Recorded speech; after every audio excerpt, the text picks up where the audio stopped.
And now we begin the life of Shrinivas Acharya.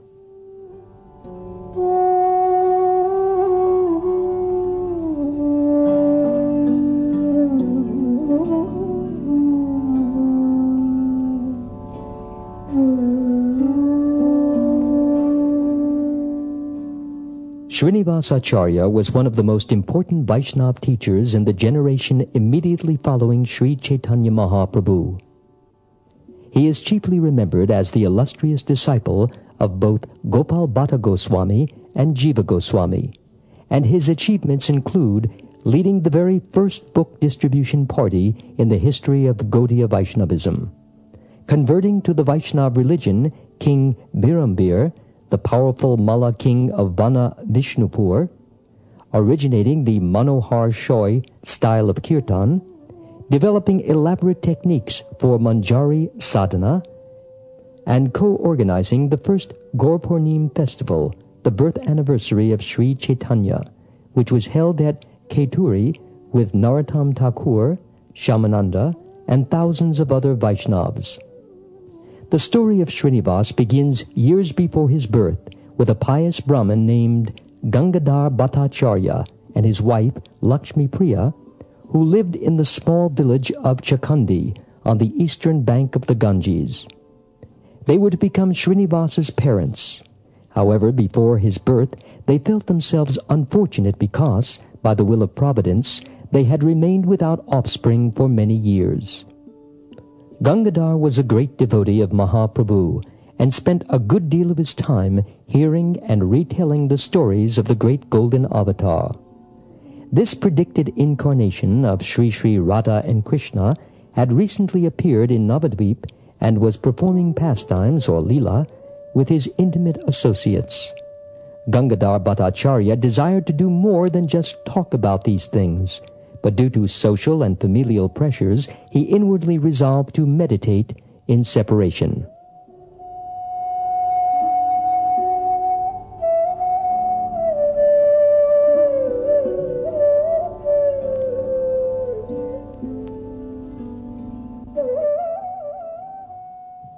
In the year 1510, however, he could not tolerate it any longer, and he decided to travel to Navadvip to see the Lord of his life. En route, he had to pass through Katwa, which is some 7 miles from Chakandi, and while there, he learned that Nimai of Nadia, Chaitanya Mahaprabhu himself, was in that very village taking sannyas, the renounced order of life. "What?" exclaimed Gangadhar. "Why must my Lord take to the renounced order? This austerity is especially reserved for human beings like myself, so we can overcome our attachments to this world. Certainly there is no need for Sri Nimai, the Supreme Personality of Godhead, to live the harsh life of an ascetic." But Gangadhar Bhattacharya's reservations were mixed with excitement, for Mahaprabhu was now in proximity and Gangadhar would get to see his Lord face to face. When Gangadhar approached the holy area where Sri Nimai was taking sannyas, he saw the Lord's intimate associates, Nityananda Prabhu, Chandrasekhar Acharya, Sri Mukunda Dutt, and many others. He saw Madhu Sheel, the barber, preparing to cut Nimai's beautiful locks of raven black hair. "No, please stop," said the onlookers. They, like Gangadhar, could not conceive of the Lord in the renounced order of life, nor did they relish seeing him in that condition. Even Madhu, who had the good fortune to touch the Lord's head, could only cut his hair out of duty while weeping profusely. Madhu and the others were well aware that the Lord has made up his mind, wanting to set an example for the entire religious world, and to stress the importance of renunciation. There was nothing they could do.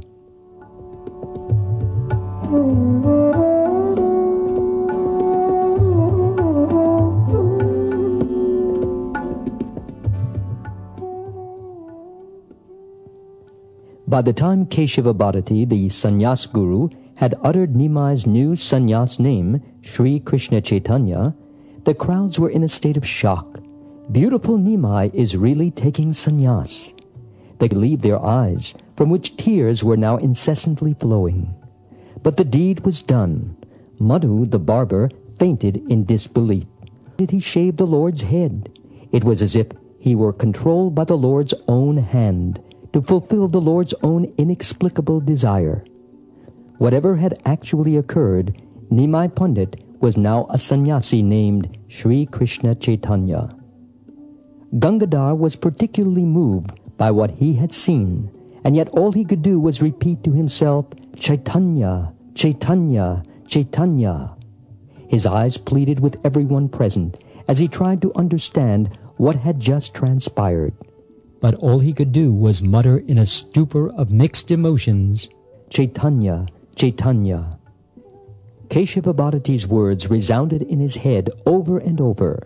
Soon Gangadhar found himself calling aloud, Chaitanya, Sri Krishna Chaitanya, Sri Krishna Chaitanya, with uncontrollable enthusiasm. Somehow the transcendental sadness and happiness mixed together to create an especially volatile spiritual emotion. Gangadhar was mesmerized, half mad with ecstasy, as he returned to Chakandigram, constantly repeating, Sri Krishna Chaitanya, Sri Krishna Chaitanya, Chaitanya, Chaitanya. He explained to his wife what had happened at Katwa, and she too was overcome with ecstasy. As the days passed, their ecstasy increased, and the whole town of Chakandi came to marvel at Gangadhar's vital transformation.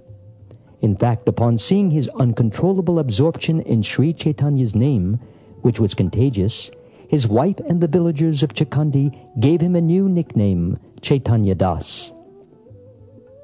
Chaitanya Das was obsessed with Sri Chaitanya. In order to see the Lord, he and his wife planned a trip to Jagannath Puri, where the Lord had journeyed after accepting the renounced order. When the couple arrived in Puri, they immediately went to Sri Chaitanya and surrendered at his feet.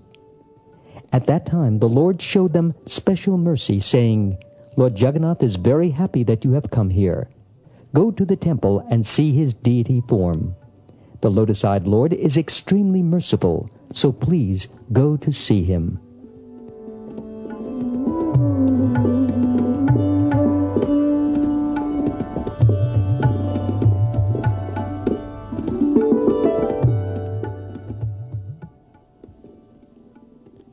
Following Sri Chaitanya's order, Chaitanya Das and his wife, together with Govinda, Mahaprabhu's personal servant, quickly ran to the temple where they offered many prayers at the feet of Lord Jagannath. Weeping tears of divine love, the happy Brahmin couple were soon escorted from the temple and given luxuriant accommodations by the arrangement of Sri Chaitanya. They then spent several happy days with Sri Chaitanya in Jagannath Puri. One day Mahaprabhu told his servant, Govinda, although Chaitanya Das and his wife have not mentioned it to me, they would like to have a child. They admitted this in front of Lord Jagannath, from whom I am none different. They have sincerely prayed, and I know their hearts. The desired offspring will soon appear, and Shrinivas will be his name. He will be a greatly beautiful child. Through Rupa and Sanatan, I will manifest the Bhakti Shastras. Through Shrinivas, all of these scriptures will be distributed. Let that Brahmin and his wife quickly return to Chakandi.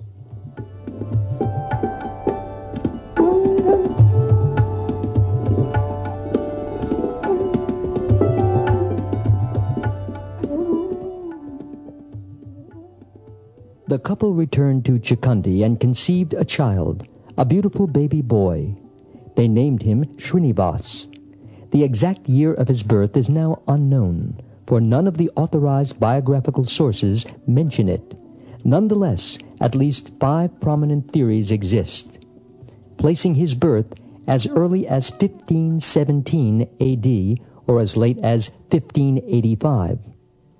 Since Shrinivas was acquainted with many of Lord Chaitanya's direct associates, especially Narahari Sarkar, who was Mahaprabhu's senior contemporary, there is little doubt that the later dates attributed to his birth are quite untenable, since Narahari had by that time passed away. The truth probably lay somewhere in the middle, closer to the earlier dates, perhaps 2 decades prior to Mahaprabhu's disappearance in 1534. It is generally accepted by the orthodox tradition that the earliest of Shrinivas Acharya's alleged birth dates are more accurate, since Shrinivas was senior to both Narottam and Shyamananda. Their exact birth dates are also unknown, but what is known is that they were born just around the time of Mahaprabhu's disappearance. Moreover, as Srinivas Acharya's story unfolds, it becomes clear that he was a young man at the time of Mahaprabhu's disappearance. Thus it is likely that Shrinivas was roughly 15 to 20 years of age in 1534. Modern scholarship seems to hold that Srinivas Acharya was born in the second or third decade of the 16th century, or perhaps a little earlier. It is known that he was born on the auspicious full moon day of the month of Vaishakha, or April-May, and that his Brahmin parents were overjoyed with their special son. Lakshmi Priya's father, Balaram Vipra, was a learned astrologer, and he informed the happy couple that their son was a Mahapurush, or a divinely empowered individual. Bhakti Ratnakar records Balaram Vipra's findings, quote, "On the full moon day of Vaishakha month, in the constellation of Rohini, when all the stars are aligned in the most beneficial way, Lakshmi Priya, the wife of Chaitanya Das, gave birth to a son who will be a great devotee of Chaitanya Mahaprabhu." Unquote.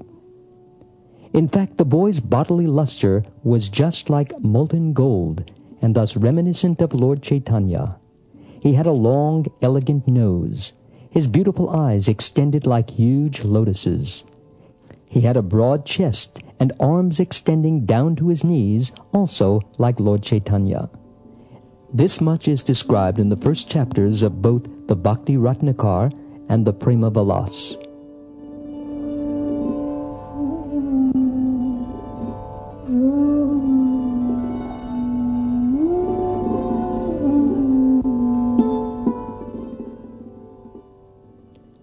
According to custom, Chaitanya Das and Lakshmi Priya immediately gave charity to the Brahmins and delighted in the blessings that these Brahmins offered their child.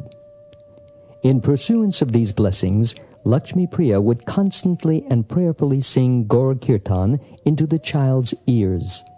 The melodious sounds of his mother's prayers made Srinivas joyful, and as he grew day by day, he learned to chant the names of Chaitanya Mahaprabhu and of Radha and Krishna. Soon this small crescent moon, known as Shrinivas, grew into his full brilliant form, and he was known as the brightest and most beautiful boy in all of Chakhandi. He studied under the famed Dhananjaya Vidya Vachaspati, who taught him all the branches of Vedic learning, including religion, logic, poetry, political science, grammar, Ayurveda, and other well-known sciences of the time. However, according to the third chapter of Prema Vilas, Dhananjaya Vidya Vachaspati admitted that he had nothing to teach Srinivas. He said, "This boy knows more than I could ever hope to learn." Moreover, Prema Vilas relates that the goddess of education appeared to Srinivas in a dream and told him that she would personally make him proficient in all areas of learning, and that he would especially master the scriptures. Still, Srinivas became known as Dhananjaya Vidya Vachaspati's prize pupil, and as such, he was the pride of Chakhandi without any rival. He was loved by all the townspeople, who saw him as a precious gem.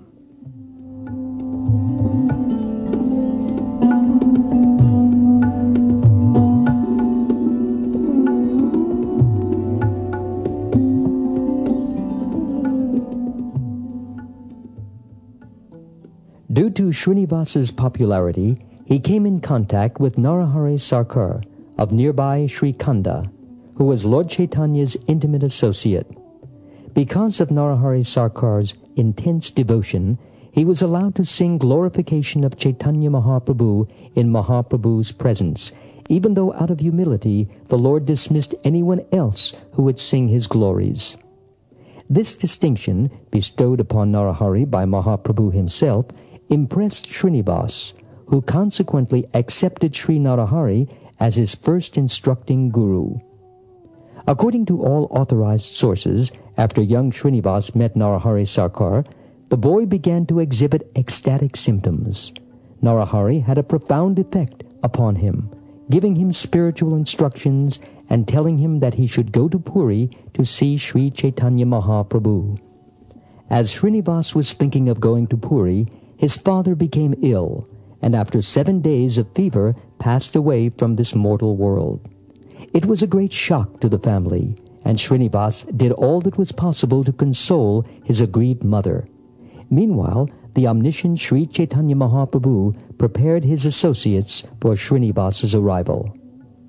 Lord Chaitanya Mahaprabhu had written to Rupa, Sanatan, and Gopal Bhatta, requesting them to train Shrinivas in spiritual life. Sri Chaitanya also asked Gadadhar Pandit to teach Shrinivas the Bhagavat on his arrival in Jagannath Puri. Narahari Sarkar advised Shrinivas to see to his mother's care and maintenance in Jajagram, where her father, Balaram Vipra, and her brothers resided, having moved from Chakandi. Moreover, Narahari insisted that Shrinivas proceed to Puri in order to associate with Sri Chaitanya. At this time, Shrinivas asked Narahari to initiate him into the chanting of Krishna's name, but Narahari told him that Mahaprabhu desired that he eventually take initiation from Gopal Bhatta Goswami. Still a young boy, Shrinivas traveled with a companion to Puri, but according to Karnananda, during the journey he found out about Sri Chaitanya's untimely departure from this world. When he first heard this devastating news, he was prepared to commit suicide by setting his body on fire. However, both Sri Chaitanya and Nityananda Prabhu, who, according to some, had also passed away by this time, appeared to Shrinivas on the pretext of a dream and consoled him. The phrase Shopna Chale, or on the pretext of a dream, appears frequently in Bengali literature of the period and is usually taken to mean within the context of a spiritual vision. Despite such visions, however, Shrinivas remained grief-stricken as he made his way to the Gopinath temple in Puri to take shelter of Gadadhar Pandit. The Pandit was overcome with intense separation as well, and tears kept flowing from his eyes like torrents of rain. Shrinivas himself was traumatized, but he managed to bow down reverentially at Sri Gadadhar's feet. After introducing himself, he noticed that Gadadhar Pandit's mood had changed. He said, "I am glad that you have come and introduced yourself. Just before Chaitanya Mahaprabhu passed away, he instructed me to teach you the Bhagavatam. He knew that you would arrive in Puri one day and he asked me to explain Krishna Leela to you."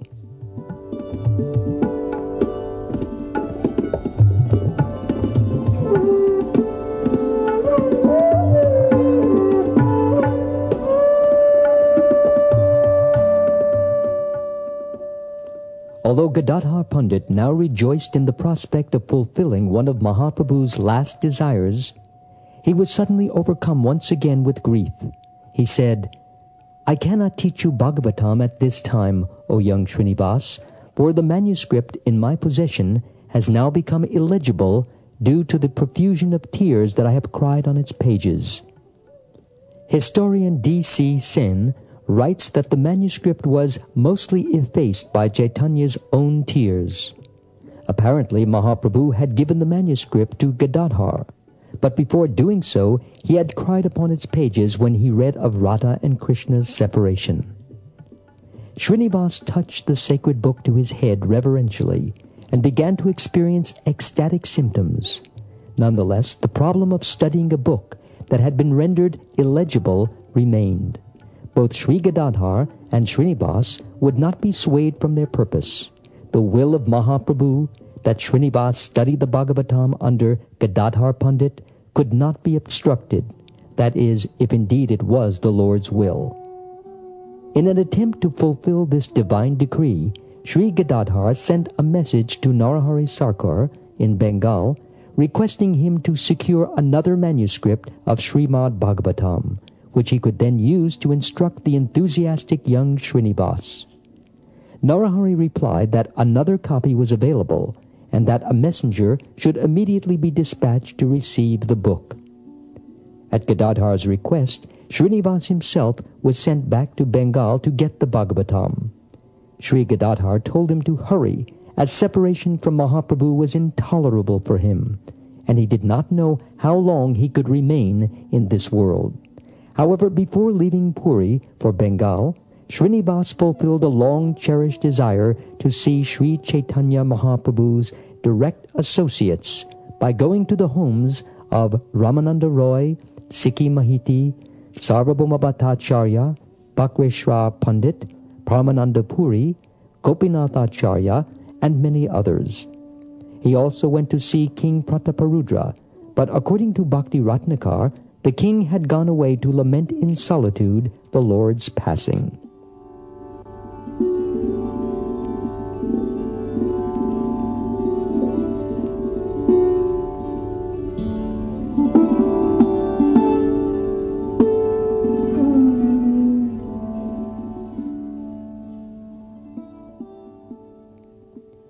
By seeing Shrinivas, all of the great personalities in Puri were reminded of Sri Chaitanya.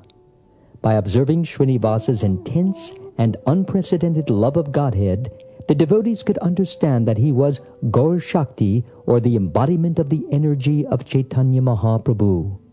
Actually, Prema-Vilas concludes that Shrinivas is an incarnation of Mahaprabhu's ecstasy. The intimate associates could naturally perceive this and could immediately understand that through Shrinivas, the eternal message of Sri Chaitanya, the esoteric message of the Vedic literature, would be widely distributed. If Mahaprabhu had broken open the storehouse of love of God, and the Goswamis had taken that nectar and placed it in tangible vessels, Shrinivas would then see that these vessels were properly circulated among all sincere souls. Perceiving this, all the intimate associates of Mahaprabhu gave Shrinivas important instructions and advice for carrying on the mission. When Shrinivas arrived in Bengal and received the copy of the Bhagavatam from Narahari Sakur Thakur, he heard of Gadadhar Pandit's passing away.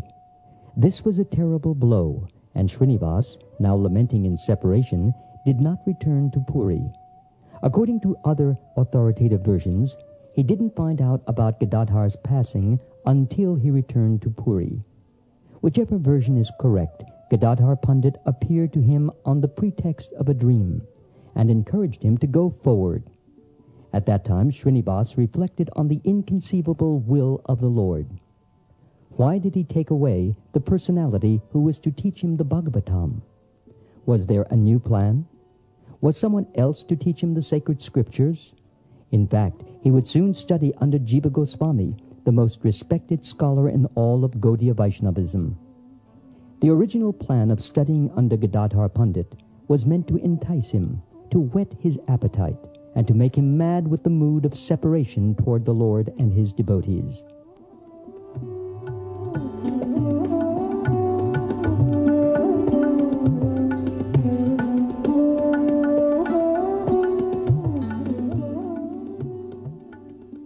Some say that Shrinivas fell despondent at this time, but not much is known about the ensuing months or years that followed Sri Gadadhar's passing from this world.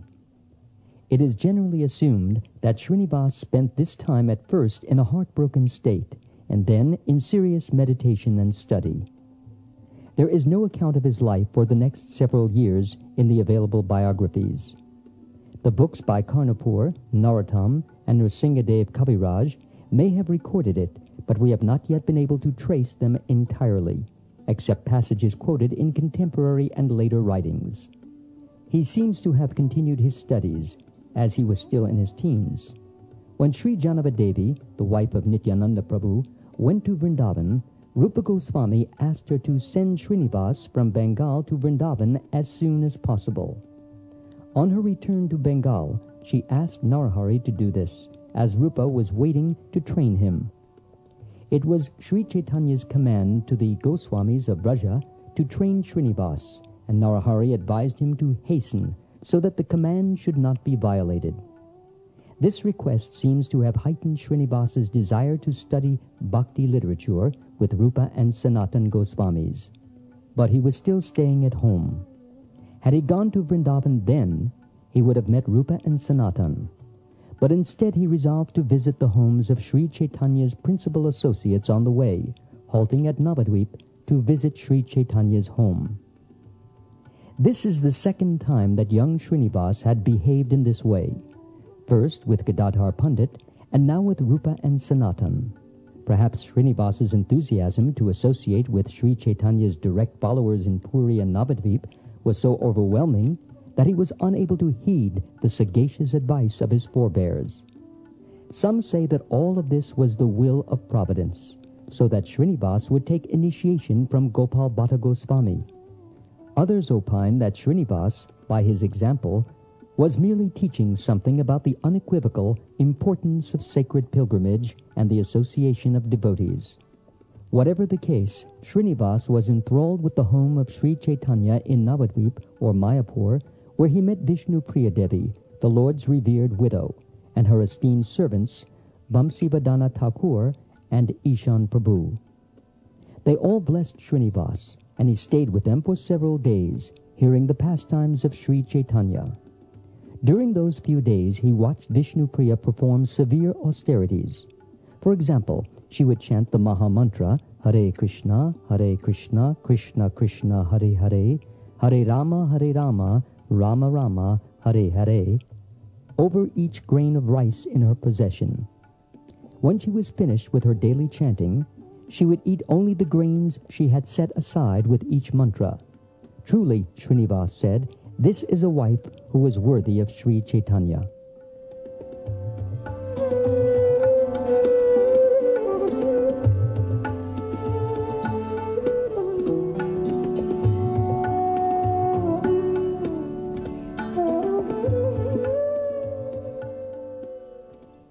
Shrinivas also met Damodar Pandit, Shuklambar, Murari Gupta, and other early friends and intimates of Sri Chaitanya in Navadvip. From there, Shrinivas went to nearby Shantipur, where he met Sri Advaita's wife, Sita Thakurani, and her two sons, Achyuta and Gopal. In the Taluk Dara edition of Prema Vilas, it is stated that Shrinivas went to Shantipur only 3 years after the departure of Advaita Acharya, but the Vidyaratna edition states that it was 13 years after Sri Advaita's holy departure. The latter calculation seems more in keeping with the bulk of biographical information available about Sri Advaita's life and times. After Shrinivas was warmly greeted by Sita Thakurani and her sons, he visited the house of Nityananda Prabhu and Kardaha, where Janaba Devi, her son, Birabhadra, and others greeted Shrinivas as if he were part of their own family. But Janaba Devi encouraged him to start for Vrindavan without delay, because Rupa and Sanatan would soon rejoin the Lord in the spiritual world. On the way to Vrindavan, Shrinivas stopped at the well-known Abhiram Thakur's house in Kanakul, Krishnanagar, to deliver a letter from Janaba Devi. Upon his arrival, the Thakur greeted him with 3 loving lashes from an extraordinary whip. This whip, known as Jai Mangal, had the peculiar effect of bestowing love of God on anyone it touched. Sri Abhiram's strange greeting was actually a benediction. According to some, Jai Mangal is actually a bamboo rod, more like a magic wand than a whip. Both Abhiram and his wife Malini showed the deepest affection for Shrinivas. Not only did they bless him with their famous whip, but they gave him valuable instructions and reiterated the importance of going to Vrindavan as soon as possible.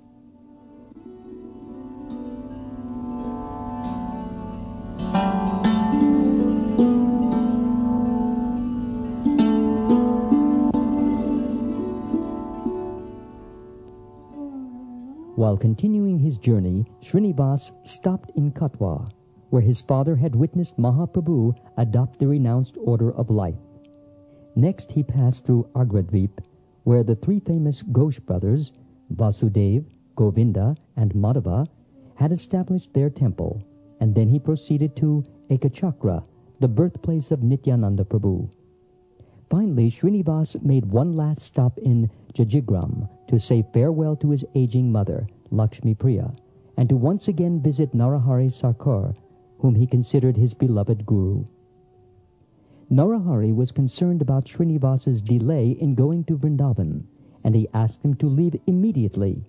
Otherwise, said Narahari, you may not get your heart's desire, to study the bhakti scriptures with Rupa and Sanatan. And so, without any further distraction, Shrinivas determinedly set out for Braja. By this time, Shrinivas had achieved full adulthood. Dr. Sambidananda Das suggests that Shrinivas had gone to Vrindavan for the first time in the mid-1550s, when he was in his early to mid-30s. Dr. Das gives elaborate evidence to support his views. Meanwhile, Sanatan Goswami had left this mortal world, and Rupa Goswami could not bear the separation. Sri Rupa felt that he, too, might not survive to instruct Shrinivas, and so he asked his distinguished disciple and nephew, Jiva Goswami, to care for Shrinivas when he would come to Vrindavan. Traveling in those days, mostly by foot, was difficult. Nonetheless, Shrinivas was making determined progress, stopping briefly on the way in Benares to visit the house of Chandrasekhar Acharya, where previously Sri Chaitanya Mahaprabhu had lived for 2 months. Here Shrinivas met an elderly disciple of Chandrasekhar, who invited him for a meal and showed him the places associated with Sri Chaitanya Mahaprabhu. Next, Shrinivas reached Prayag, currently known as Allahabad, and spent the night there. 4 days before arriving in Vrindavan, he heard that Sanatan had passed away some 4 months earlier. Moreover, when he reached Mathura, he learned that Rupa Goswami had passed away only 3 days before. Hearing this, Shrinivas fell to the ground, crying like a madman. He felt that he was the most unfortunate person in the entire universe. Every step, from his proposed meeting with Lord Chaitanya Mahaprabhu, to his studying the Bhagavatam with Gadadhar Pandit, to his meeting with Rupa and Sanatan, had all failed. Shrinivas sat beneath a tree and wished for his own death. Just then, Rupa and Sanatan appeared to Shrinivas on the pretext of a dream, and they told him that he was the embodiment of Lord Chaitanya Mahaprabhu's love. They encouraged him to proceed to Vrindavan and take shelter of Gopal Bhatta Goswami and to study under Sri Jiva with all of his life and soul.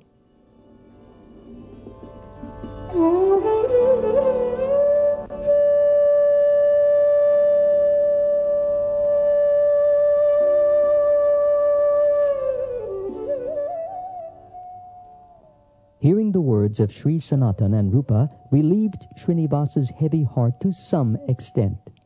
He was now able to travel, and soon he felt the dust of Vrindavan beneath his feet. His anguish now mitigated, he approached Rupa Goswami's Govindadev temple, hoping to find greater solace in Lord Govinda's lotus feet. Bhakti Ratnakar describes that as Shrinivas sat in trance before the deity, Jiva Goswami and his many followers entered the temple. Shrinivas immediately recognized the famous Goswami, and after introducing himself, was greeted by Sri Jiva with great warmth and loving hospitality. Sri Jiva brought Shrinivas to his Sri Sri Radha Damodar Mandir and gave him comfortable lodging for the night. The next day, Shrinivas expressed his homage at the tomb of Sri Rupa in the courtyard of Jiva Goswami's temple. Then Jiva introduced him to Gopal Bhatta Goswami, who greeted him with kind words but openly expressed his regret that Shrinivas could not have arrived sooner, for Rupa and Sanatan had been anxious to meet him. Gopal Bhatta then took Shrinivas to his Radha Raman temple, where he asked the deities to bless Vrindavan's newly arrived pilgrim.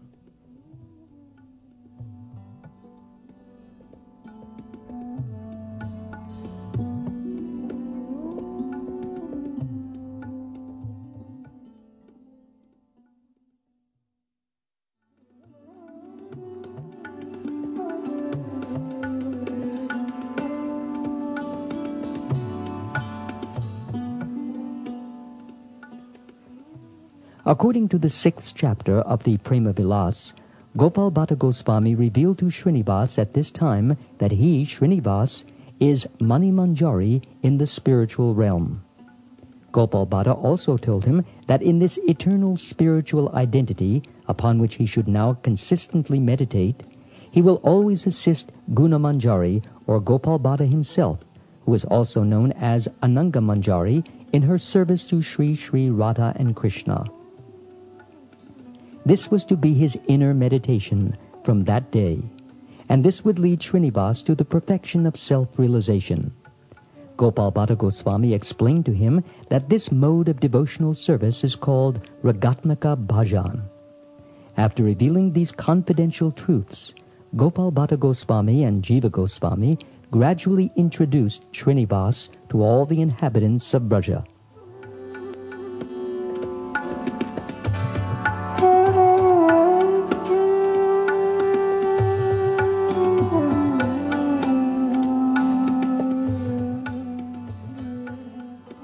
Gopal Bhatta and Jiva Goswami taught Shrinivas well, and Gopal Bhatta even initiated Shrinivas as Mahaprabhu had decreed. Since Jiva Goswami was the preeminent Vaishnava philosopher of the period, Gopal Bhatta directed his disciple Shrinivas to Sri Jiva for higher instruction. It may be remembered that this was the expressed desire of Rupa Sanatan.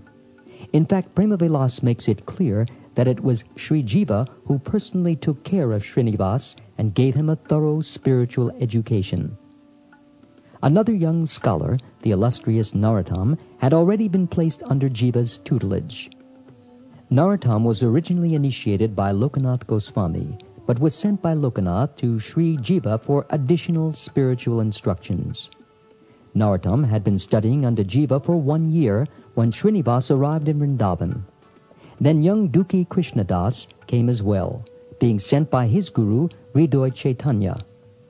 These 3 young men, Shrinivas, Narottam, and Dukhi Krishnadas, studied under Jiva Goswami with the utmost enthusiasm and became the Goswami's best students.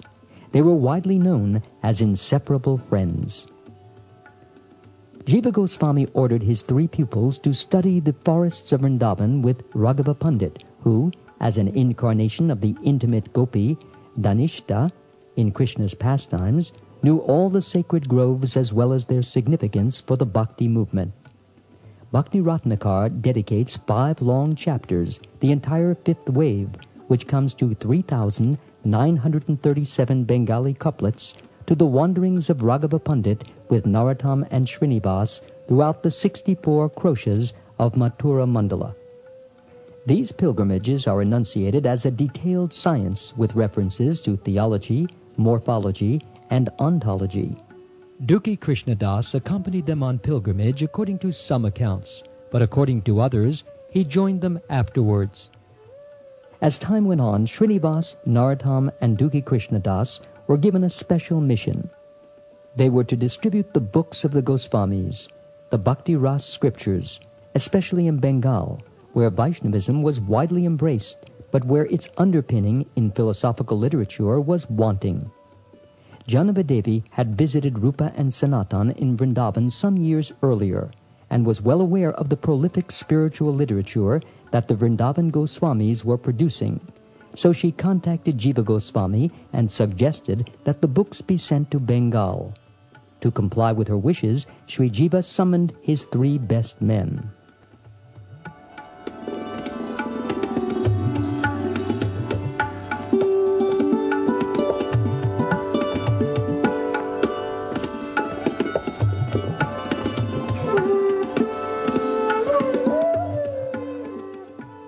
In a large assembly of Vaishnavas, Sri Jiva called forth Narottam Das and said, "From this day forward, you will be known as Narottam Thakur Mahashoy."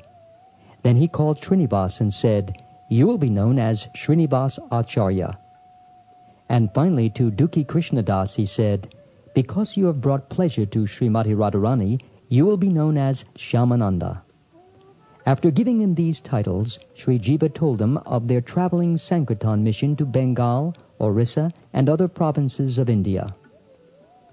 The distinguished triumvirate did not want to leave the holy land of Vrindavan, but they fully understood the importance of their divine mission. They went to their initiating gurus, who gave their blessings, and this instilled in them the necessary enthusiasm to begin. When they returned to Sri Jiva, they found him making preparations for the lengthy and arduous journey that lay before them. These were, after all, his 3 best students, and he would spare no pains for their welfare. Sri Jiva engaged a rich merchant disciple from Mathura by having him supply a huge, spacious cart, 4 strong bullocks, and 10 armed guards. The manuscripts, original works by Rupa, Sanatan, Gopal Bhatta, Raghunath Das, and Jiva, among others, were carefully placed in a large wooden chest, which was bolted and covered with a special wax cloth. Some say that the enclosed manuscripts were the only existing copies of these works, and so Sri Jiva was fastidious in packing them and in choosing the appropriate men to accompany them. Others say that Jiva had engaged scribes to make copies, but still the books were valuable, having only 1 or 2 alternate editions. Sri Jiva also secured a special passport from the king of Jaipur, which the 3 Vaishnava heroes needed to show as they traveled to various regions of eastern India. After thorough preparation, Shrinivas, Narottam, and Shyamananda left Vrindavan.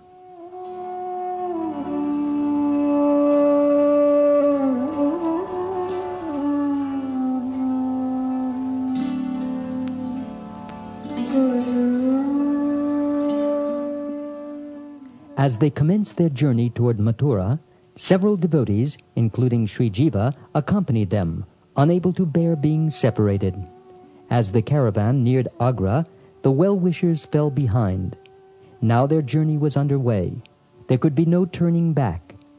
Soon they reached a small town known in those times as Ita, and then they traveled a path through the Chota Nagpur jungles, also known as the Jharikhanda forest.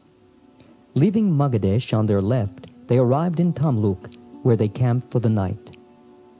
After many months of travel, they approached the land of Godadesh, or Bengal. Confident that their mission was nearing completion, they decided to rest in a small village named Gopalpur, just within the boundaries of the Malla kingdom of Vana Vishnupur.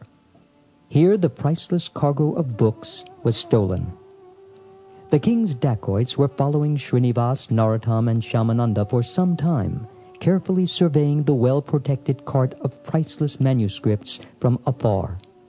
According to Bhakti Ratnakar, they had planned to rob the caravan for quite a distance, keeping it under strict surveillance, but they tactfully waited until it reached the jurisdiction of their own Raja's kingdom.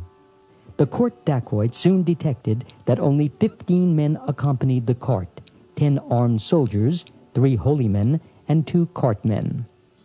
The caravan held special interest for the thieves because the king's astrologers had prophesied that the cart contained a precious treasure. The band of dacoits, now numbering over 200, inflamed each other's imagination while discussing one of the astrologers' exact words. This cart is filled with gems that are more valuable than gold. Excited by the possibility of an enormous fortune, they were about to overtake the caravan in a village named Tamar, but circumstance did not permit it. The marauders stealthily followed them through the town of Raghunathpur and through Panchavati as well. Finally, in Gopalpur, the Vaishnava saints spent the night near a beautiful lake, confident that their mission was nearly completed.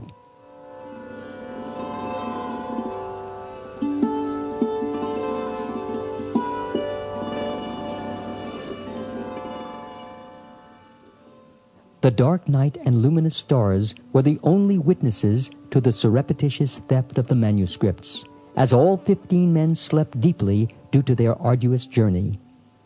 When they awoke, it was as if their worst nightmare had come to pass. The loss of this priceless treasure was the most terrible scenario. The 3 stalwarts could not contain their tears, but Shrinivas, the senior man in the party, advised the other 2, Narottam and Shyamananda, to dry their eyes and to proceed with their mission of bringing the message of the 6 Goswamis to various parts of Bengal and Orissa. Shrinivas made it his own solemn duty to retrieve the manuscripts. Before doing anything, however, he wrote to Jiva Goswami and told him all that had transpired. As Shrinivas was writing his letter some miles away, King Birambir was rummaging through the treasures stolen from various travelers. Just then, his servants appeared with the court's most recent acquisition, Shrinivas's carefully wrapped chest of the most precious gems. Biramba dropped everything else and feverishly unwrapped his latest prize. After having heard the prophecies, he could scarcely imagine what splendors awaited him. In one suspenseful moment, he removed the cloth covering and opened the trunk to reveal mere manuscripts. Oh, what a shock! Where was the priceless treasure? Lifting out the top manuscript in disbelief, the king saw the signature Sri Rupa Goswami written on a palm leaf. When he examined further and saw Sri Rupa's beautiful exposition of Vaishnava philosophy, he felt something change deep within himself. According to the Gaura Prasad Charitavali, Birambir attained love for Krishna at that moment. He then reverentially returned the book to the trunk and retired for the evening, aware of the grave sin that he had foolishly instigated.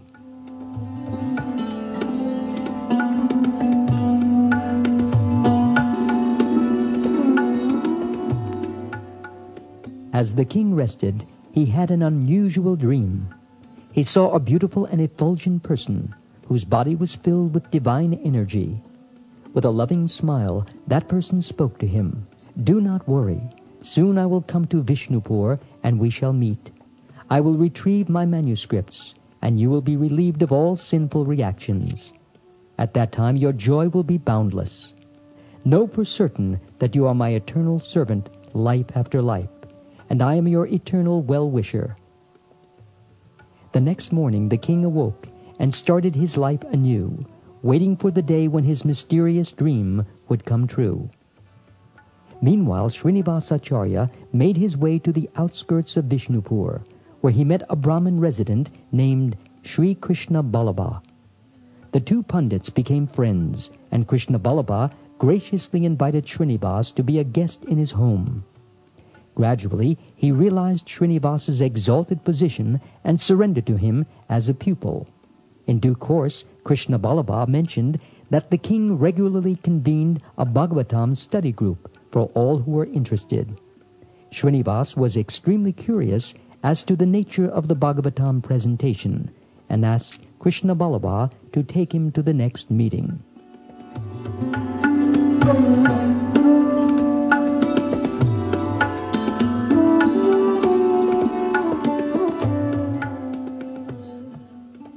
When they arrived, Vyasacharya, the court pundit, was reciting and commenting upon the Bhagavatam. Shrinivas was unimpressed, but he said nothing. The next day they arrived again, and this time too Vyasacharya was pontificating in the same fashion.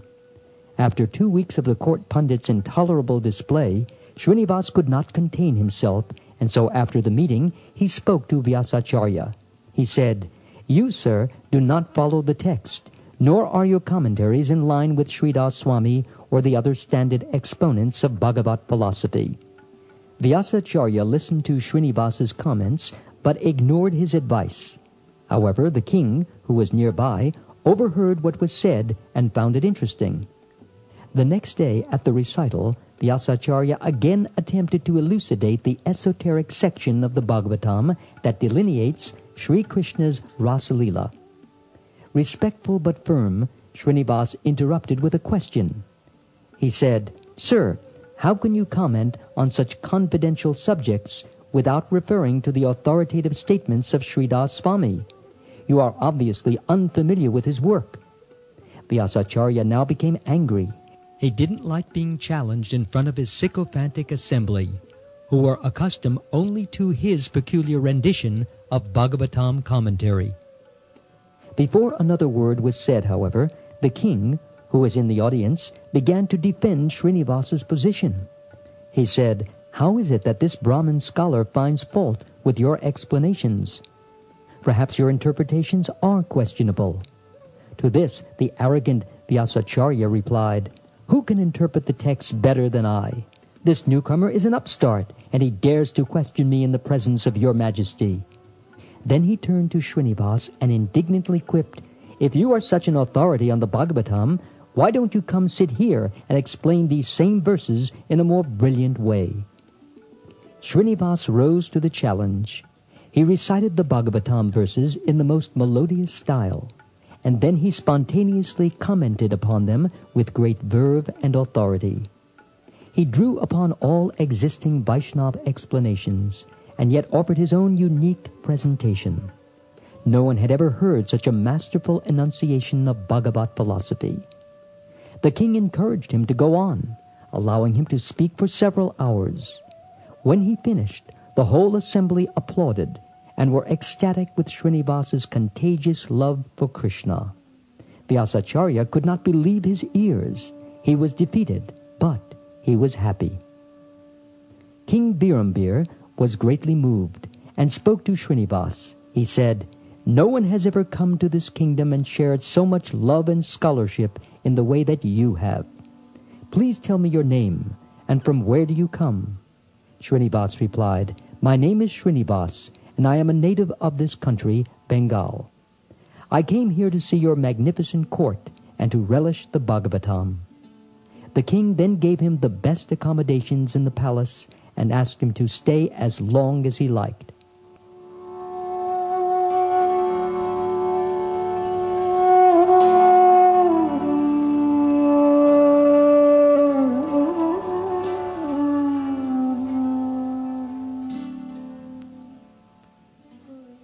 Later that evening, the king asked Shrinivas to dine with him, but Shrinivas said that he took only one humble meal per day, and that he had already eaten. Nonetheless, Birambir encouraged him to have some fruit, and he complied, not wanting to offend his distinguished host. As Shrinivas ate his fruit, the king sat at his side like a humble servant. He had never felt this way about anyone. Shrinivas was that effulgent person who had appeared in his dream, his guru, and he wanted to render some menial service. That night, Birambir heard Shrinivas repeating the name of Krishna through the wall, since his room was right next to the one in which he had his honored guests stay. It seemed as though Shrinivas did not sleep. Here is a genuine saint, thought the king. He is simply absorbed in the name of God. With this pleasant idea, the king fell asleep, listening to Shrinivas Acharya's blissful voice in the next room. The following day in the great assembly, Shrinivas again spoke from the Bhagavatam. Once again, the eager, expectant audience relished every word. Shrinivas astonished all who listened. Chroniclers of the event have reported that, quote, "even the stone walls of the hall seemed to melt at the pathos," unquote. Shrinivas spoke with enough erudition, sensitivity, and devotion to honor his Vaishnava predecessors, and all who were present agreed that the wisdom of the orator far exceeded his years. One by one, people came and bowed to Shrinivas's feet, hoping he would accept them as his disciples. Later, the king submitted himself to Shrinivas as a lowly beggar. He said, "You are the real king, for you have love for Krishna. I am not even worthy to be in your presence." Shrinivas, with all humility at his command, merely shook his head. He was not able to accept his own exalted position. But the king persisted, saying, "Allow me to be your servant, please." Anxious to know Shrinivas's internal purpose, the king implored him, "How can I serve you? My entire kingdom is at your disposal." Shrinivas replied, "I came from the holy city of Vrindavan with a mission from Gopal Bhatta Goswami and Jiva Goswami. I was to bring their original literature to Bengal. But this treasure was, unfortunately, robbed within your kingdom. If I cannot retrieve these books, I would prefer to lose my life. Can you help me get them back?" The remorseful king burst into tears and said, "A poor worm am I, lost hopelessly in this land of birth and death. My own men have pillaged for years and years under my order, and then they came upon your caravan. We were told it was the greatest treasure in the universe, and we naturally pursued it. I cannot express my sorrow." Then, reflecting for a moment, the king said, "But there is a positive side to all this. Our meeting would not have taken place if all of these events had not occurred. I would commit these sins again and again for but a moment of your association." Shrinivas laughingly reassured him that such sinful life was unnecessary for attaining his association. In fact, Shrinivas told him that sinful life was an obstacle to spiritual progress. Shrinivas then forgave the king for all the sins he had committed, but asked him to sin no more.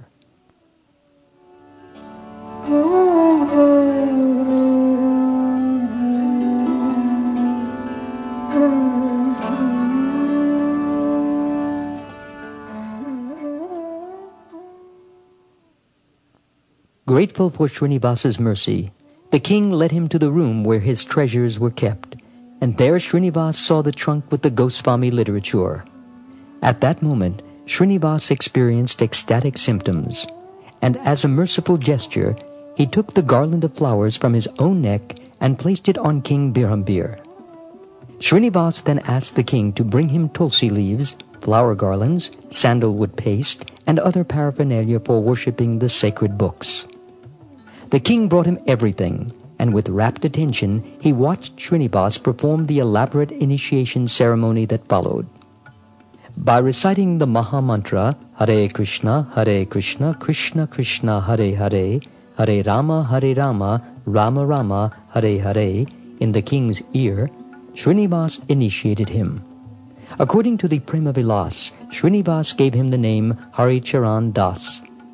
Later in that same work, it is said that Jiva Goswami eventually showed the king special mercy by writing a letter in which he renamed him Chaitanya Das. The king's wife, Queen Sulakshana, and their son, Prince Dari Hambir, also became Shrinivas Acharya's surrendered servants. The queen's initiated name is unknown, but the boy was named Gopal Das. Krishna Ballabha and Vyasacharya also became dedicated disciples. Whether or not Shrinivas initiated all of these great souls on this or his second visit to Vishnupur is a matter of controversy.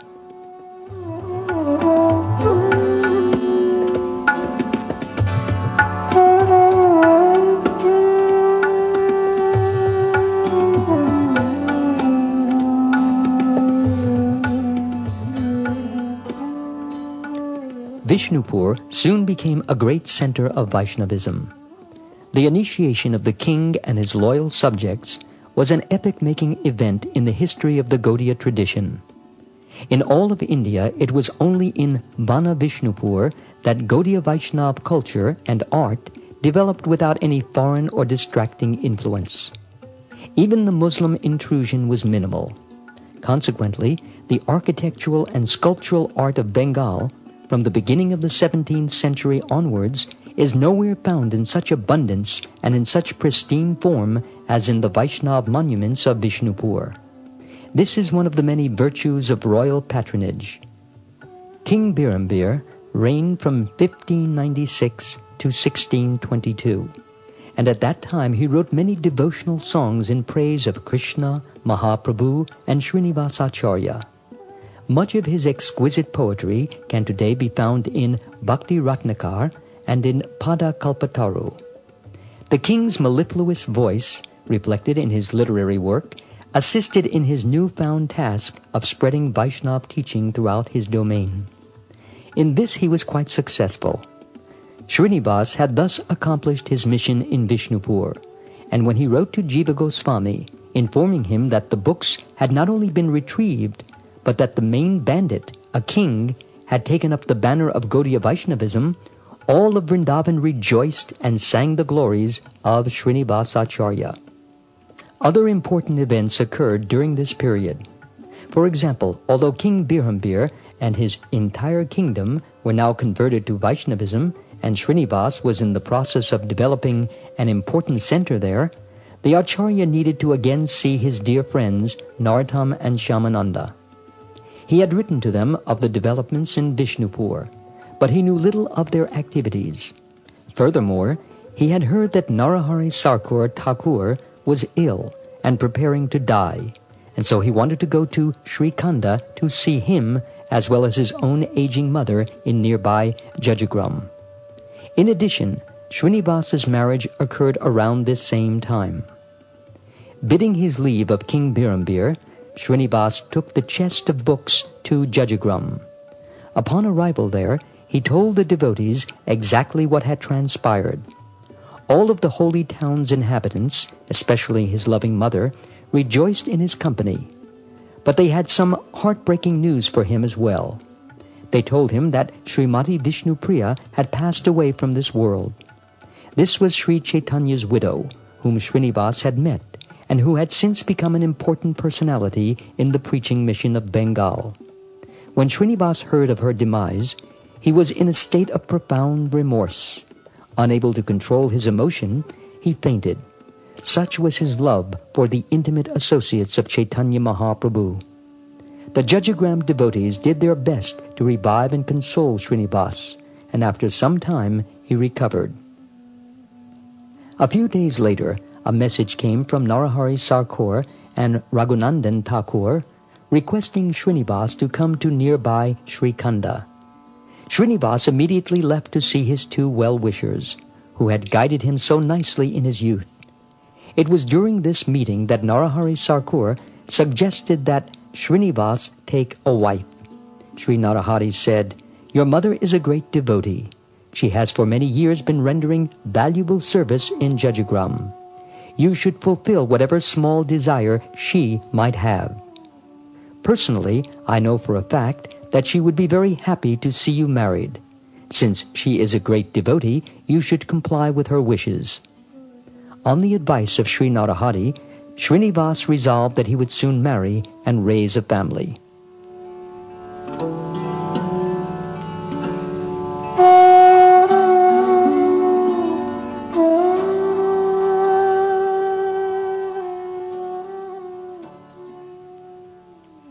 After spending a few more days in Srikhanda, he traveled to Kantak, Nagara, in order to visit the great sage Gadadhar Das, who was one of the personal associates of Chaitanya Mahaprabhu. When Shrinivas arrived, Gadadhar Das embraced him with intense affection. He asked Shrinivas about the devotees of Vrindavan, especially the Goswamis. He was curious about the welfare of all the great Vaishnavas. How were they able to exist in separation from the Lord and his confidential devotees? Where were they living and under what conditions? In this way, Gadadhar Das and Shrinivas discussed the subject of Chaitanya Mahaprabhu and the plight of his devotees in his absence. After several days in the association of Gadadhar Das, Shrinivas was scheduled to return to Jajagram. Before leaving, however, Gadadhar Das blessed him, saying, "One day you will taste the nectar of congregational chanting in the company of the Lord himself, and in the company of his intimate associates. For now you have my blessings to go and marry. May it bring you all auspiciousness."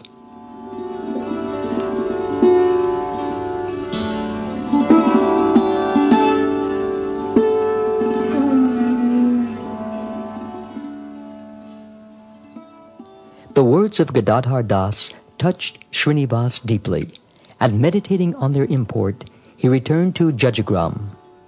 There he met Gopal Chakravarti, an elderly Brahmin who had a beautiful and devoted daughter named Draupadi. Observing that Shrinivas and Draupadi were naturally attracted to each other, Sri Raghunandan Thakur, out of concern for Shrinivas, arranged the wedding. After the marriage, Draupadi came to be called Ishvari. Some say it was her initiated name, honoring her own steadfast devotion to God and acknowledging her marriage to a great saint. Her father, Gopal Chakravarti, soon accepted Shrinivas as his spiritual master, as did her two brothers, Shyamdas and Ramachandra. Shrinivas quickly became one of the most prominent gurus in all of Bengal.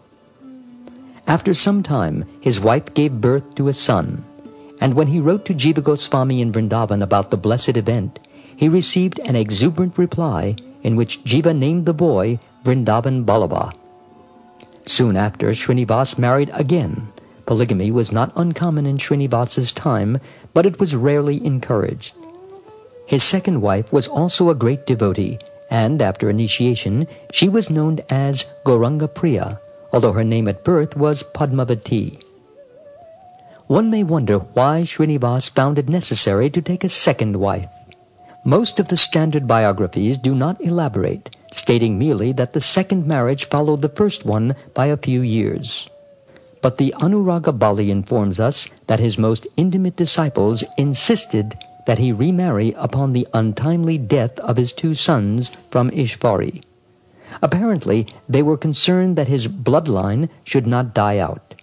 It seems that Shrinivas had two sons, Vrindavan Ballabha and Radha Krishna Das, who are said to have died at a young age. They are not listed as having any disciples. The others, his first wife, her daughters, Hemalata, Krishnapriya, and Kanchan, also known as Yamuna, and his second wife, Gauranga Priya, and her son, Gati Govinda, had hosts of disciples. Today there is also a continuation of Srinivas's bloodline from Gati Govinda in Vrindavan.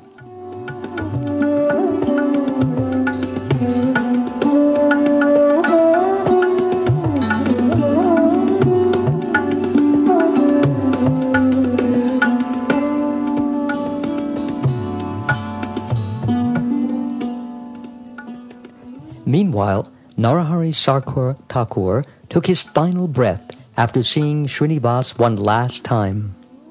Shrinivas organized a massive festival in order to properly honor Narahari's memory. Everyone from Srikanda and from neighboring villages attended. Vaishnava festivals soon proliferated in the region.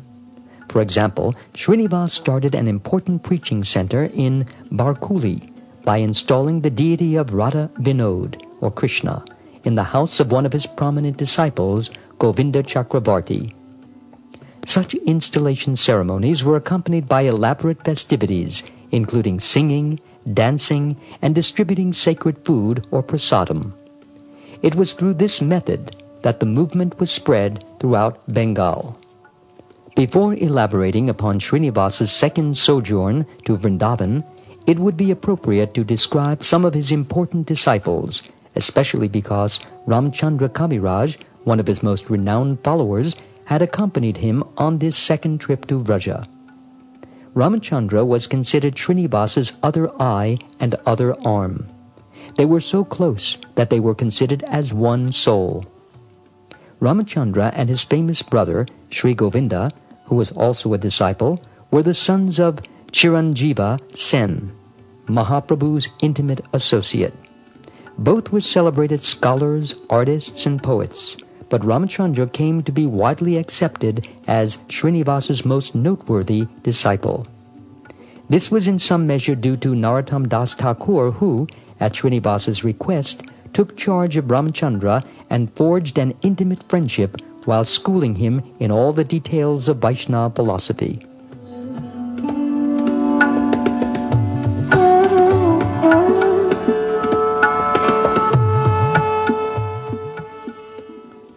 With the active help of King Birambir, Shrinivas successfully expanded his area of preaching in Bengal to the districts of Birbhum, Bankura, Burdwan, and as far as Tripura in the east. It would not be hyperbole to declare that he evangelized all of Bengal and converted hundreds to become his disciples. Premavilas alone specifically names 117 direct initiated disciples hailing from every corner of Gaudadesh. Even though Srinivas had hundreds of disciples, 21 of them were considered prominent in 4 basic categories. The first category, 6 Chakravartis, Gokulananda, Govinda, Narayan, Sridas, Shyamadas, and Vyasacharya. The second category, 8 Kavirajas, Bhagavan, Gokul, Gopi Ramana, Govinda, Karnapur, Nrsinga, Ramachandra, and Balabi. Category 3, 6 Thakurs, Jayaram, Kumudananda, Kularaj, Radhabalaba Mandala, Ramakrishna Chaturaj, Rupagataka, and Thakur Das, and 1 Raja, King Birambir. To this list, Harinarayan, king of Shikaram Bhumi, is often added, as is Hemalata Thakurani, Srinivas's daughter. Although she is not often counted among his disciples, being a blood relation, she was nonetheless properly initiated by him and one of his most significant followers. A highly educated and vigorous preacher, she has been compared to Janava Devi in spreading the movement throughout Bengal. She was a gifted and devoted leader, initiating both men and women into the Gaudiya Vaishnava tradition. One of her disciples, Yadunandan Thakur, became a famous scholar and poet, composing simple Bengali versifications of classic Gaudiya literature. Moreover, he wrote Karnananda, among other works, at Hemalata Thakurani's specific request. She eventually married a great devotee named Kopijana Ballabha Chattaraj and had several children. Today, her descendants are living in the villages of Malyati and Budaipad in the Murshidabad district, where in her own time she had personally revolutionized the preaching of Gaudiya Vaishnavism.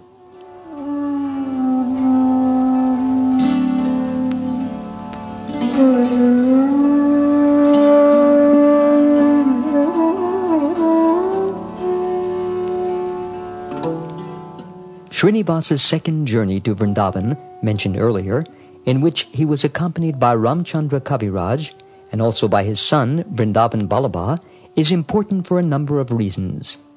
First, Shrinivas had not been there since his recovery of the bhakti literature. All of the Goswamis were thus anxious to show their appreciation, and when Shrinivas arrived, they did so in full glory. Further, he now came to Vrindavan with Ramchandra Kaviraj, or according to some, Ramchandra met him there soon after he arrived, a good example for the Vrindavan Goswamis to see, for such a worthy disciple evidenced Shrinivas's capabilities as a preacher. Consequently, Gopal Bhatta Goswami, who had initially wanted Shrinivas to take over the worship of the Radha Raman deity in Vrindavan, gave the duty instead to his other disciple, Gopinath Pujari, and he insisted that Shrinivas continue his excellent preaching mission in Bengal. The descendants of Gopinath's brothers are still in charge of the Radha Raman temple. Another reason that Shrinivas's return trip to Vrindavan was important was because Shyamananda Pandit had returned there at approximately the same time, enabling them to deepen their friendship. Together, they resumed their studies under Jiva Goswami, who taught them further esoteric secrets of Gaudiya Vaishnavism. Gradually, Shrinivas began to reveal his mystic potency, and it became apparent that he was fully absorbed in the mood of Manjari Bhava, or the highest intimacy of love of God.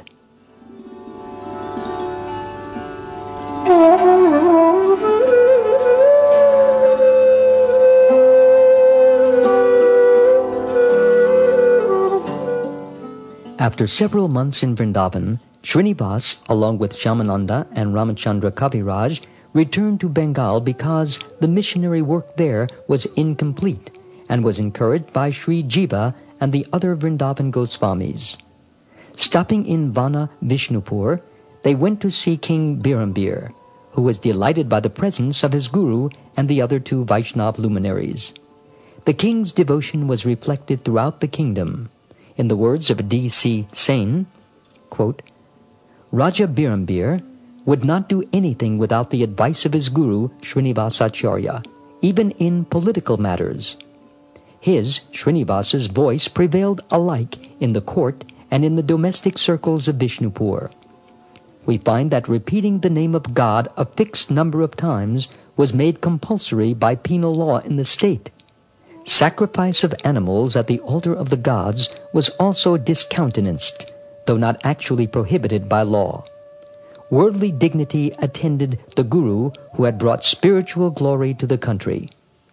We find that on every occasion of Vaishnava festivities of any importance, valuable presents were given to Shrinivas, while Raja Birambir was ever ready to minister to his physical comforts in every possible manner. But true to the traditions of a Brahmin scholar and saint, Shrinivas contented himself with living in a straw-roofed hut, though he might have built palaces with the help of the Raja and other influential disciples. The money he received was mainly spent in feeding his disciples, of whom there was always a large number residing at his house." Unquote.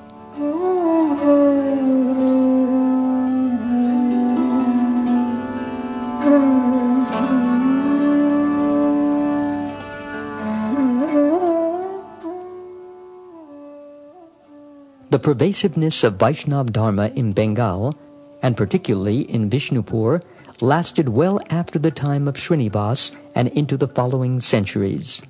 For example, King Birambir's successor, Raghunath Singh I, eventually built numerous Vaishnava temples in many distant villages in order to make Vaishnava religion popular with the tribal people of those localities.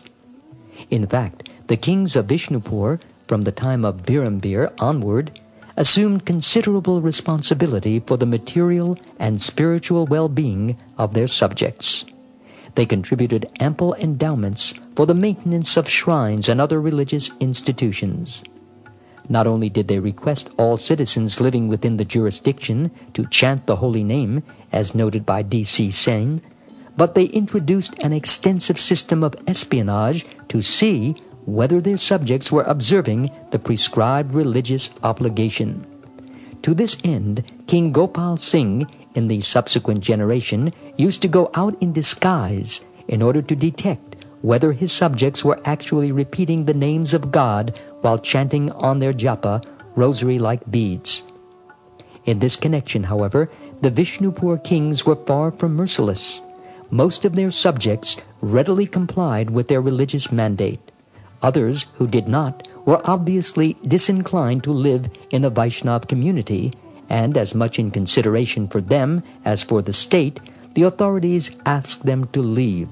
According to Dr. Sambidananda Das, quote, "In short, the Vaishnava kings, from Birambir downwards, developed Vaishnava culture in all its branches. The practical religious lives of the kings, particularly Birambir, Gopal Singh, and Caitanya Singh, made the people of Vishnupur God-fearing, virtuous, humble, courteous in manner, and pure in heart. It is not an easy matter to make the whole population happy and pious. The standard of morality of these Vaishnava people was judged by more than 2 distinguished foreigners. The people regarded their kings as their gurus. To this day, it is their custom to offer edibles to Sri Chaitanya's altar in the name of the king on the occasion of public worship. Thus did Shrinivas, through Raja Birambir, start a new epoch in the religious life of the country."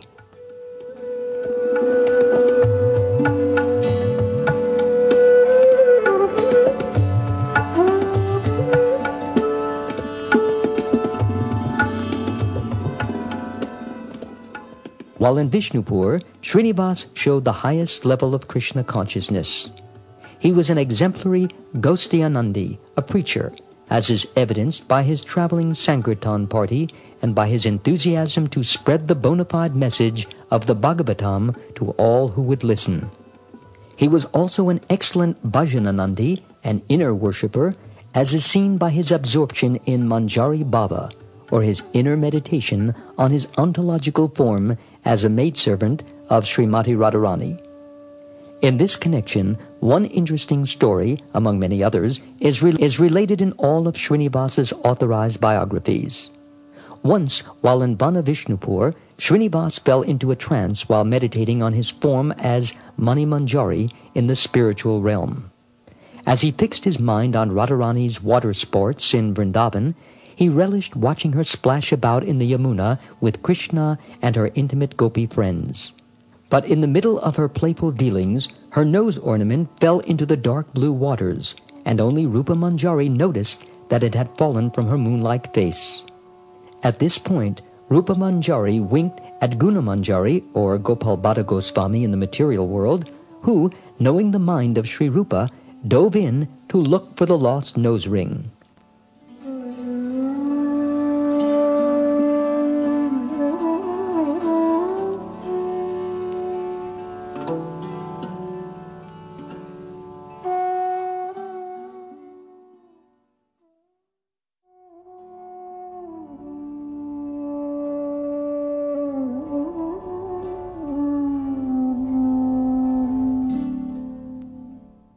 Guna Manjari searched the transparent waters in vain, however, because the blessed ornament could not be found. Guna Manjari had even engaged Mani Manjari, or Shrinivas himself, in the search, but to no avail.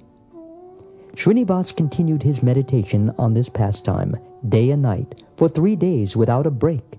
However, in the external world, his wives were now beside themselves with grief. One said, "Will Shrinivas ever come out of this meditative trance? Is he dead?"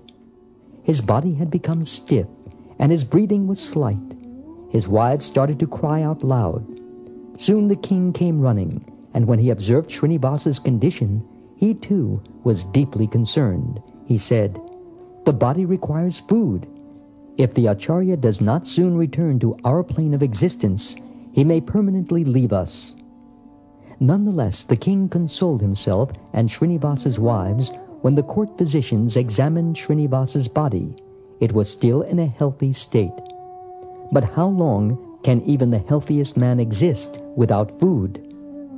Of course, it might be prudent to note at this point that such states of exalted consciousness are rare, and one should not attempt to imitate them.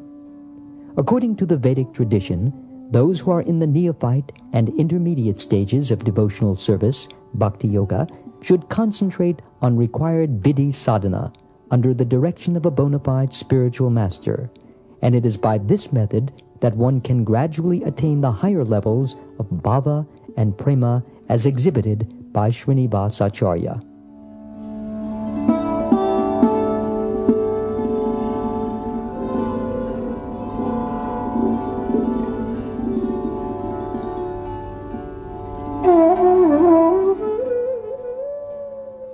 Ishvari, Shrinivas's first wife, thought of Ramachandra Kaviraj. If anyone could understand Shrinivas's state and bring him out of it, it was Ramachandra. She expressed these thoughts to the king, who quickly sent for Shrinivas's most intimate disciple. After some time, Ramachandra arrived, and seeing the face of his lord and master, he assured everyone, "Do not fear, Shrinivas Acharya is in a deep state of samadhi. He will soon return to you." Ramachandra, who was also the embodiment of Mani Manjari, although he is more commonly known as Karuna Manjari, sat next to Shrinivas in a meditative trance. In this state, he appeared at the Yamuna where Shrinivas, as Mani Manjari, was still looking for Radharani's nose ring. Ramachandra, in his own ontological form as Mani Manjari's other self, jumped in the river and helped Shrinivas find the ornament, which was hidden under a lotus leaf. Giving the nose ring to Mani Manjari, Shrinivas, Ramachandra was happy to assist his guru in this confidential way. At this time, Radharani finished her water sports, and she began to dress in her beautiful dark blue sari.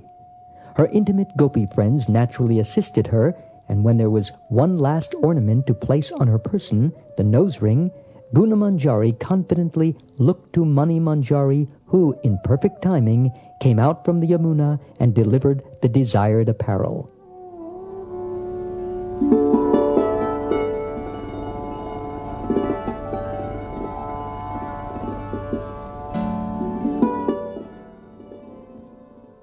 As the finishing touch was placed on Radhika's body, Krishna came to scurry her off into the forests of Vrindavan.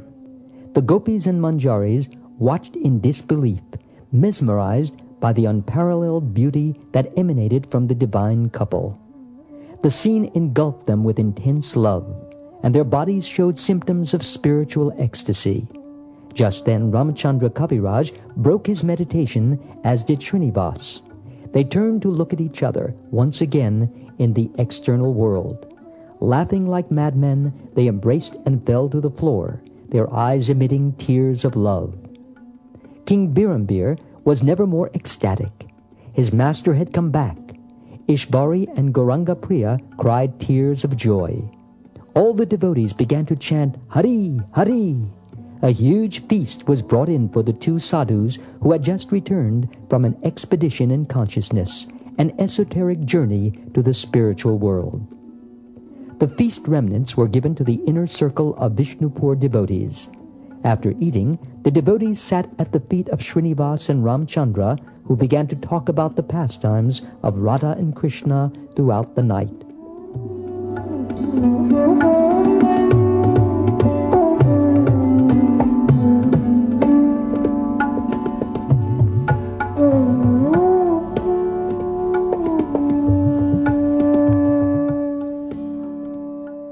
Shrinivas developed his inner meditation to such a degree that he began to inadvertently bring tangible paraphernalia from these meditations when returning to external consciousness. For example, Bhakti Ratnakar relates that once, while meditating on Mahaprabhu's Leela, Shrinivas saw that he was actually worshipping Lord Chaitanya himself, who was seated on a beautifully jeweled throne. In Srinivas's meditation, he approached the Lord and reverentially anointed his body with fragrant sandalwood paste. Then he placed a garland of aromatic flowers around the Lord's neck and began to carefully fan him with a chamara whisk. As Shrinivas served the Lord in this way, he could not keep his composure, and, looking at the Lord's magnificent form, he began to exhibit ecstatic symptoms. This pleased Lord Chaitanya, who then took the same garland of flowers that Shrinivas had given him and placed it around Srinivas's neck. After the Lord made this loving gesture, Srinivas's meditation broke, but the garland was still adorning his own chest. Its fragrance was unlike anything he had ever experienced. He quickly took off the garland and hid it in order to conceal this confidential pastime. This same kind of Manasa Seva experience often occurred for Shrinivas in relation to Radha Krishna Leela as well. Bhakti Ratnakar describes that once, during Shrinivas's intense meditations, he envisioned himself as Mani Manjari at the side of Radharani as she and Krishna were taking part in the holy Kela festival. This is a joyous event wherein Radha and Krishna playfully throw colored dyes at each other. Shrinivas saw in his meditation Radha and her intimate gopi friends flinging dyes and squirting all kinds of colored waters at Krishna, bombarding him from all directions. And he in turn threw various kinds of dye at them. As this loving battle reached its highest point, the gopis looked over at Shrinivas, Mani Manjari, gesturing that he should come to their rescue. Mani Manjari then started to quickly supply Radhika with ample quantities of multicolored powders. Radhika and the gopis used these against Sri Krishna, but he would not be defeated so easily. He returned their attempts with even greater attacks, the conflict becoming so furious that the ground began to shake. In the midst of this irrepressible enjoyment, Srinivas's meditation broke, and when he returned to external consciousness, he realized that his body was covered with the multicolored dyes from the spiritual world. When his family and disciples saw him in this condition, they realized the perfected nature, or siddha, of his inner meditation, or manasa seva.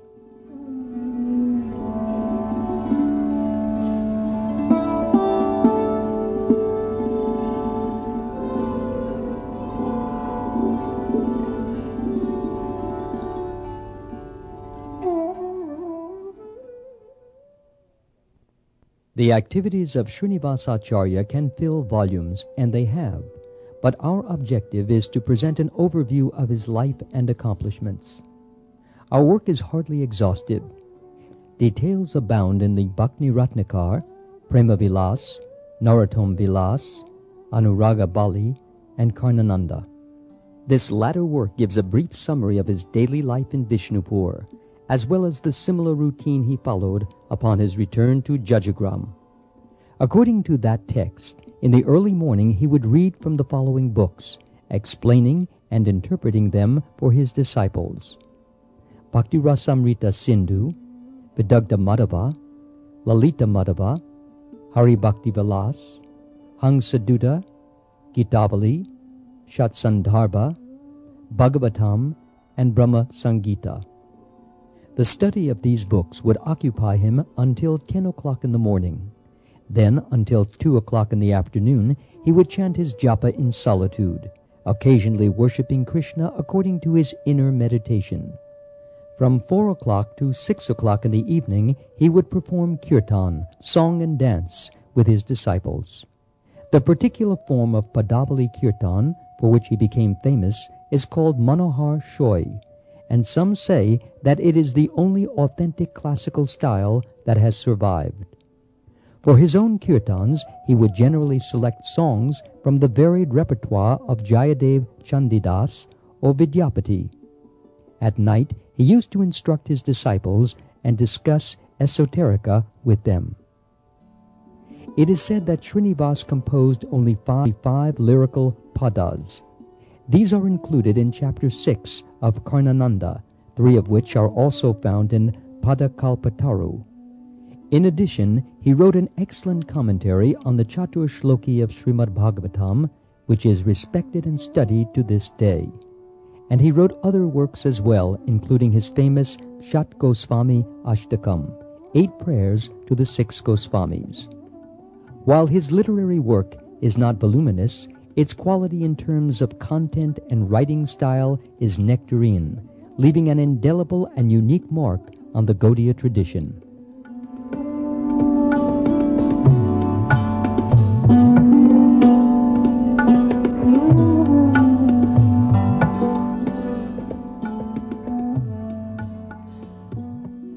Just as the authorized biographers of Sri Chaitanya Mahaprabhu did not mention in any detail his passing from this world, so too did Shrinivas's followers neglect to tell us the story of Shrinivas's disappearance. This may be due to their intense love for the Acharya and to their deferential conception that he was Mahaprabhu himself. Such conclusions are alluded to in Prema Vilas, which opines that Shrinivas Acharya was 1/16th part of the full spirit of Chaitanya Mahaprabhu. He was thus a special manifestation of the Supreme in the guise of his own devotee. Although his divine ascension remains a mystery, his life remains an inspiration.